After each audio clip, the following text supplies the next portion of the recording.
The war begins far from India's fields and factories, but its costs will be paid there all the same.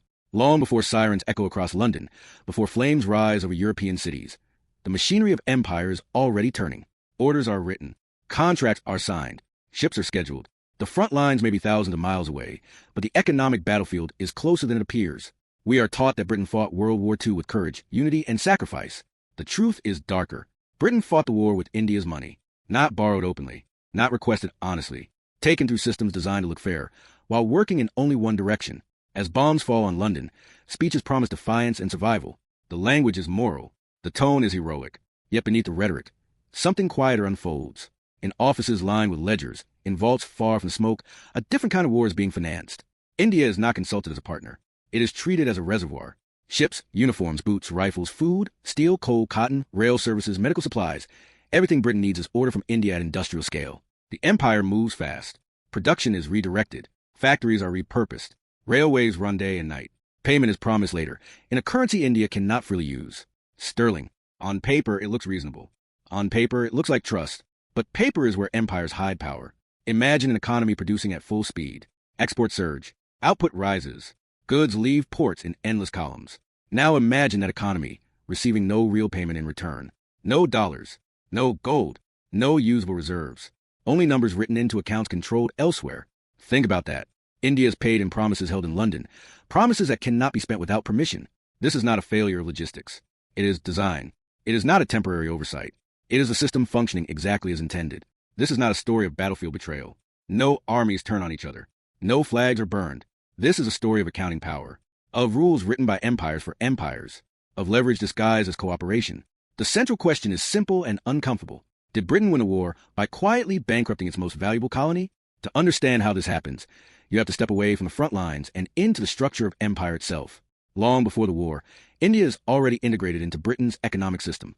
Its railways, ports, factories, and administrative machinery exist to serve imperial needs. India exports raw materials and finished goods. Britain controls currency, finance, and final settlement. The arrangement is presented as stability, as order, as progress.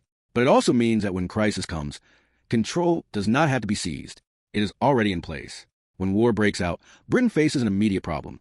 Modern war is expensive beyond imagination. Ships must be built, aircraft produced, armies fed and clothed. Fuel must flow without interruption. And Britain's own reserves are limited. Gold drains quickly. Dollars are scarce. Foreign exchange evaporates as imports surge. The empire's answer is not to stop spending. It is to change who pays. India is instructed to supply what Britain needs.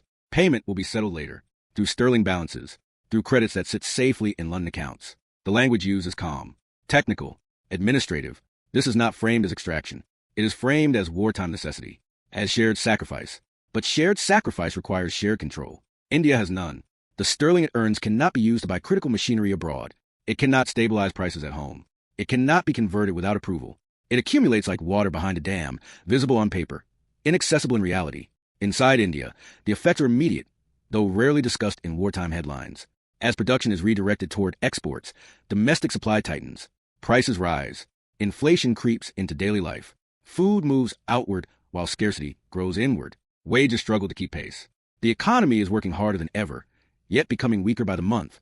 This is the paradox of imperial finance. Productivity does not guarantee prosperity when payment is controlled by someone else. Britain, meanwhile, survives. Supplies arrive on time. Factories keep running. Armies remain equipped. The war effort continues without collapse. From London's perspective, the system works. The cost is deferred. The pressure is shifted outward. Ledgers remain balanced enough to avoid panic. The empire stays in the fight, and so the arrangement deepens. Each month the war adds new layers of obligation, new credits, new promises, all payable later. Later becomes the most dangerous word in the system. As the war stretches on, the imbalance grows too large to ignore. India's sterling balance has climbed to levels that make it one of the world's largest creditors on paper. Yet the reality on the ground tells a different story. Infrastructure projects stall. Investment is delayed. Economic planning becomes impossible. The wealth exists, but it is locked. This is not theft in the traditional sense. Nothing is stolen outright. Everything is documented, approved, signed. That is what makes it so effective. Power exercised through legality is harder to challenge than power exercised through force. Think about the psychology of it. India is told it is being paid. The numbers are real. The accounts exist. But access is conditional. Usage is restricted. Conversion is postponed. The empire is asking India to trust the same system that benefits from delay. And during wartime, questioning that system is framed as disloyalty, as irresponsibility, as distraction from the greater fight. This is how financial control replaces open coercion. There are no chains, no visible confiscations, only agreements that cannot be enforced by the weaker party, only currencies that function everywhere except where they are earned, only promises that gain value through patience while extracting cost through waiting. The war's public story is told in images of resilience, of bombed streets and crowded shelters, of speeches delivered with clenched resolve. That story is real but incomplete. Behind it runs a second narrative, quieter and more enduring. An empire sustaining itself by shifting the burden downward, by converting colonial output into imperial survival, by treating one economy as expendable so another can endure. By the time victory approaches, the damage is already done. India holds enormous credits that cannot repair the inflation already suffered, cannot rebuild opportunities already missed, cannot return years of development delayed by forced extraction. Britain survives a war, but only by pushing its costs outward, into a system designed to absorb pain silently. This is why the question matters. Not as an accusation, but as an explanation. Did Britain fight World War II with courage? Yes. Did it also fight with India's future? The evidence points in one direction. The empire did not collapse on the battlefield. It strained, adapted, and survived. But it did so by turning its colonies into shock absorbers, by using finance as a weapon more precise than any bomb. And this is only the beginning of the story, because when the war ends, the fighting stops. The accounting does not. Before the war, the system appears solid, even elegant. From the outside, the British Empire looks less like a collection of territories and more like a perfectly balanced machine. Trade routes stretch across oceans. Shipping lanes pulse with movement. Currency flows through London like blood through a heart. Sterling is not just money. It is presented as trust itself, a unit accepted across continents, backed by imperial authority, reinforced by habit and history. To those who benefit from it, the system feels permanent. India sits at the center of this arrangement. It is not merely a colony. It is the empire's industrial engine. Its railways move troops, coal, grain, and steel with mechanical precision. Its ports load ships bound for Africa, the Middle East, and Europe. Its factories spin cloth, process metals, refine raw materials, and supply finished goods at scale. Millions of workers are tied into the structure, producing from markets they will never see. To colonial administrators, this looks like success. A self-contained world where resources flow upward and order flows downward. The illusion is powerful because the numbers appear to support it. Exports rise year after year. Production expands. Employment grows in war-related industries, even before the war fully arrives. On balance sheets, India looks productive, reliable, and essential. Britain looks strong, coordinated, and in control. This is how imperial economics hides risk. When a system works for a long time, it begins to feel immune to failure. But beneath this apparent strength sits a dangerous assumption. That sterling promises are as good as gold. That Britain will always be able to pay. That the center of the system will remain solvent no matter how much strain is placed upon it. And most importantly, that the empire's rules will always protect those who follow them. No one asks what happens if those promises are frozen. No one asks who decides when they can be used. The system does not encourage such questions. It rewards obedience, efficiency, and faith in continuity. India produces. Britain settles accounts. London clears transactions. The loop repeats. Stability becomes habit. Then war arrives, and habit becomes liability. Almost overnight, Britain's position shifts. From creditor to debtor. From financial anchor to financial risk.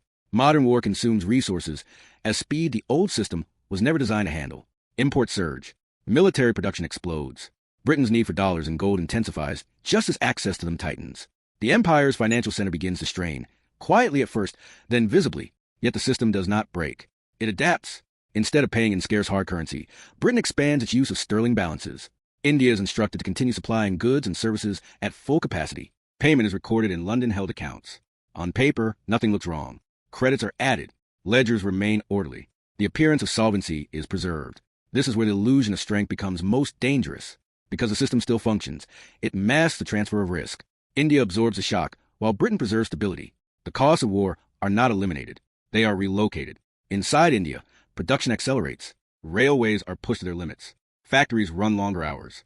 Agricultural output is redirected toward imperial demand. The economy is mobilized without the authority to control its own priorities.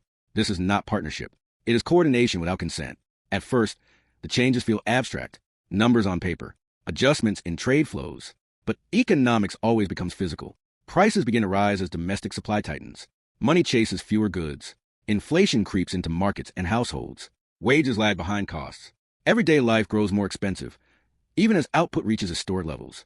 Still, the system insists everything is fine. After all, India is being paid. The credits exist. The balances are real, but the power to use them does not. Think about how this looks from the colonial center. India's export surge. Britain's war effort remains supplied. The empire appears resilient under pressure. From London, the machine seems to be working exactly as designed. The war is being fought. The empire holds. But resilience built on deferred payment is fragile. Strength borrowed from the future always carries a price. The longer the war continues, the larger the imbalance grows. India's sterling balances swell into enormous figures. On paper, India becomes one of the largest creditors in the world. In reality, it cannot access the tools that creditor status should provide. It cannot freely import advanced machinery. It cannot stabilize its currency. It cannot direct investment where it is most needed. The wealth exists, but it is trapped inside rules written elsewhere. This is the hidden cost of imperial finance. It does not need violence to extract value. It uses structure, currency systems, settlement rules, payment delays. Each decision is defensible in isolation. Together, they form a chokehold. The illusion of strength persists because there is no single moment of collapse, no dramatic failure, no visible default, just a slow tightening. Britain continues to buy. India continues to sell. And the bill continues to grow quietly and visibly while the world watches tanks roll and planes take flight. The focus of history follows the noise of war, explosions, battles, speeches, but the decisive movements often happen elsewhere, in rooms filled with paper, in conversations about exchange rates and approvals, in the silent authority of financial control. By the middle years of the war, Britain is deeply dependent on this arrangement. Without India's output, the war effort would strain beyond endurance. Without delayed payment, Britain's reserves would collapse. The system that once symbolized imperial strength now reveals its true function. It is not a partnership. It is a pressure valve. India's role is to absorb the cost without disrupting the flow. This is why the illusion holds for so long, because it benefits those with the power to define stability. Britain does not need to break the system. It only needs to control it.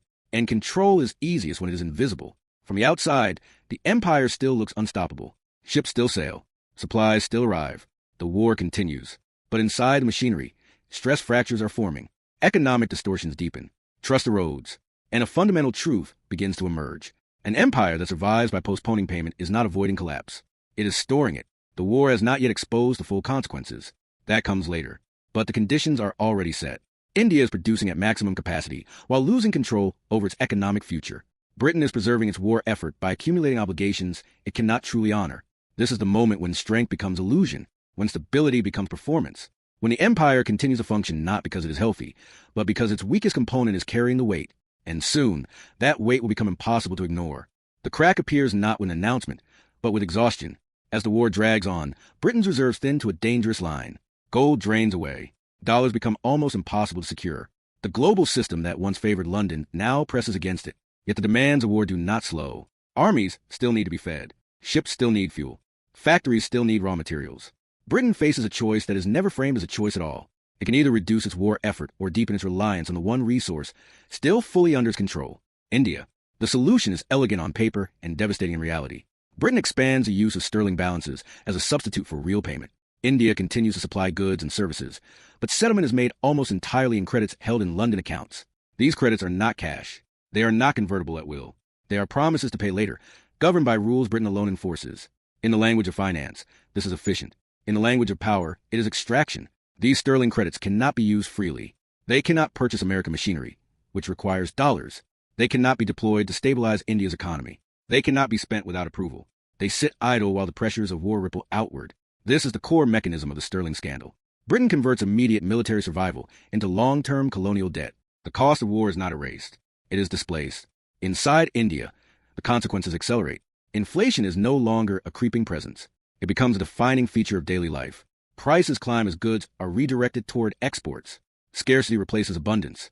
Money loses purchasing power, even as production reaches unprecedented levels.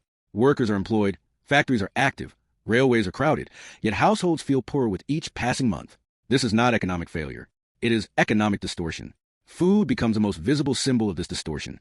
Agricultural output is pulled into imperial supply chains. Grain moves outward. Storage is prioritized for military use. Transportation capacity is consumed by war logistics. Local markets tighten. Hunger spreads unevenly but relentlessly. The contradiction is stark. India is producing more than ever, yet consuming less. The system rewards output, not well-being. When concerns are raised, they meet procedure. Committees, reviews, temporary restrictions. The language of delay becomes policy. Requests to access sterling balances are deferred in the name of wartime necessity. The war, after all, is not over. Sacrifice must continue. This framing is powerful because it casts economic rights as moral indulgence. To ask for payment is to question commitment. To demand access is to risk appearing disloyal. Think about the leverage here. One side holds the goods. The other controls the money. This is not a negotiation between equals. India cannot stop producing without severe consequences. Britain can postpone payment indefinitely without immediate collapse. Time itself becomes a weapon. As the months turn into years, the scale of the imbalance grows undeniable. India's sterling balances swell into staggering figures. On paper, India becomes one of the largest creditors in the world. In reality, it is trapped. The credits cannot reverse inflation already embedded in the economy. They cannot restore purchasing power already lost. They cannot rebuild infrastructure projects postponed for the duration of the war. Wealth delayed is not neutral. It decays.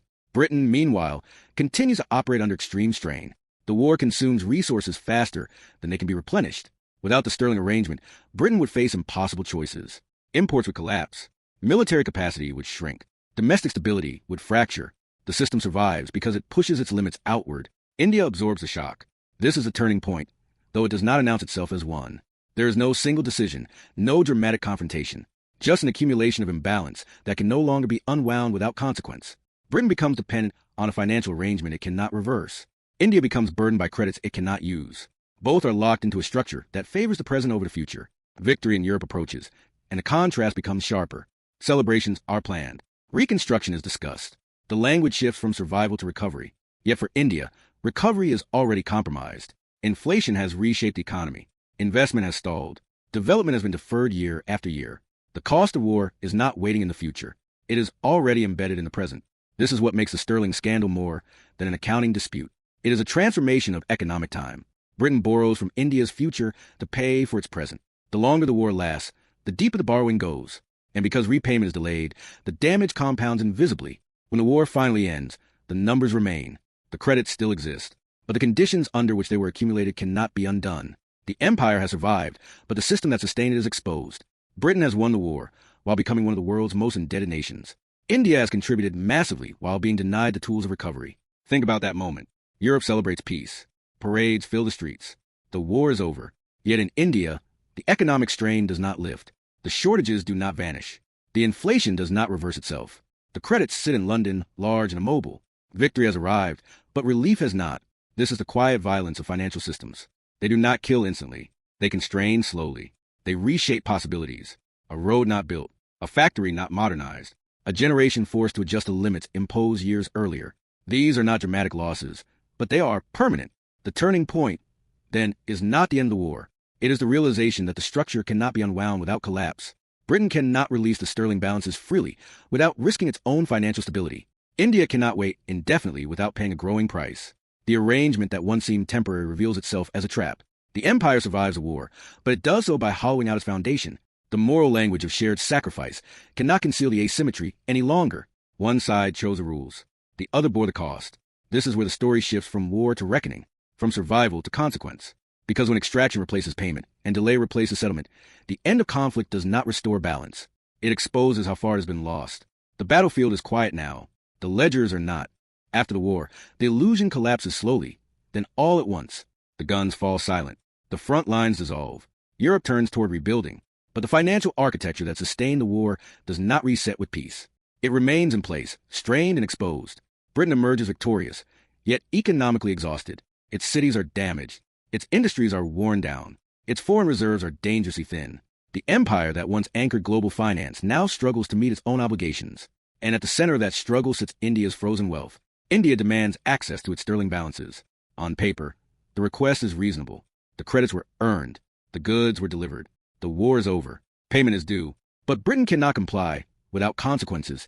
It fears more than diplomatic fallout. Releasing those balances freely would drain what little stability remains in the British economy. Inflation would surge. The currency would weaken. Reconstruction at home would stall. The empire faces a truth it cannot escape. It survived the war by postponing payment, and now the bill has arrived.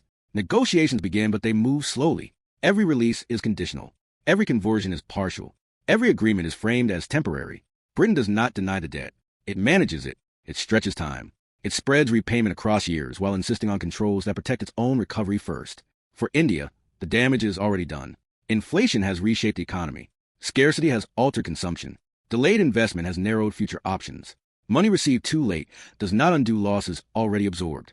This is where imperial finance reveals its final cost. The harm is not dramatic. It is cumulative. Roads that were never built during the war remain unbuilt. Factories that could have been modernized fall behind global standards. Infrastructure lags at the exact moment when independence demands rapid development. The wealth exists on paper, but opportunity does not wait for release schedules. Time lost cannot be repurchased. Within a few years, Britain loses what it can no longer afford control. Independence arrives, but it arrives after extraction, not before. The transition is framed as political progress, yet the economic starting point is compromised. India begins its post-war life carrying distortions imposed by decisions made elsewhere. This is not a coincidence. It is a logical outcome of a system that treated colonial economies as buffers against imperial collapse. For Britain, the consequences are equally revealing. The empire shrinks because it is no longer financially sustainable. Control without solvency is illusion. The war accelerates a process already underway, exposing the limits of power built on deferred payment. Britain does not fall in battle. It contracts under debt. The same mechanism used to survive the war becomes constraint in peace. This is the quiet aftermath of imperial finance. No explosions, no surrender ceremonies, just years of economic drag. Just negotiations that acknowledge obligation while restricting relief. Just a gradual recognition that dominance funded by others carries a reckoning. The system does not fail loudly. It fails by narrowing choices. The relevance today is unavoidable. Power still hides in currency systems, reserve money, and payment rules. Nations still fight wars they cannot fully afford. Costs are still shifted away from those who make decisions and toward those with less control. Financial architecture remains a tool of influence more precise than force. The names change. The mechanics remain. Think about how rarely these stories are told this way. Wars are remembered through battles and leaders. Independence is remembered through dates and ceremonies. But the economic scars persist long after flags change. They shape growth. They shape inequality. They shape what becomes possible and what is not. Britain did not just fight World War II with Indian soldiers and supplies. It fought with India's future. This is why the Sterling scandal matters. Not as a footnote, as a pattern. It shows how empires extend themselves beyond their means by redesigning who pays and when. It shows how legality can mask extraction. It shows how victory can coexist with damage that is never fully repaired. History often rewards spectacle. Economics works in silence. Yet it is economics that determines what follows. Who rebuilds quickly, who struggles, who inherits momentum, and who inherits constraint. If the story changes how you see the past, share it. If you want more histories where money explains power, subscribe.